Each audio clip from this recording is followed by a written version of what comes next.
पुन्हा या ठिकाणी निवेदन देण्यात आलं आहे, काय मागणी?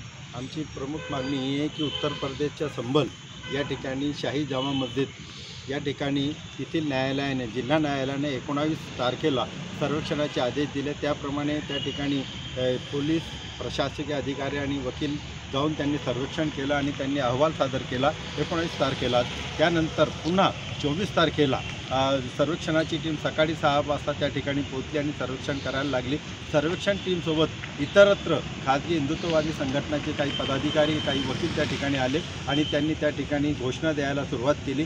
त्यामुळे तिथे उपस्थित असलेल्या मुस्लिम तरुणांचा आणि त्यांचा वादविवाद झाला आणि त्या वादविवादाचं स्वरूप अत्यंत निष्काळजीपणे त्यातील CO यांनी राबवलं आणि त्यांनी त्वरित त्या ठिकाणी गोळीबाराचे आदेश दिले। त्या गोळीबारात काल संध्याकाळपर्यंत 3 तरुण ठार झालेले होते। आज दुपारच्या 1:30 वाजेपर्यंत 5 तरुण त्या ठिकाणी मृत झालेले आहे। म्हणून आम्ही माननीय जिल्हाधिकाऱ्यांमार्फत मुख्य चीफ जस्टिस ऑफ इंडिया, त्याचप्रमाणे उत्तर प्रदेशचे मुख्य न्यायदंडाधिकारी तसेच मानवाधिकार आयोग भारत सरकार व इंटरनॅशनल ह्युमन राईट्स यांना याद्वारे मागणी करतो आहोत की या ठिकाणी थोड्या कारणासाठी अल्पसंख्याकांवर जो प्रकारचा अन्याय होत आहे त्यासाठी आम्हाला सुरक्षा देण्यात यावी, त्याप्रमाणे आम्हाला सामाजिक सुरक्षाही प्रदान करण्यात यावी।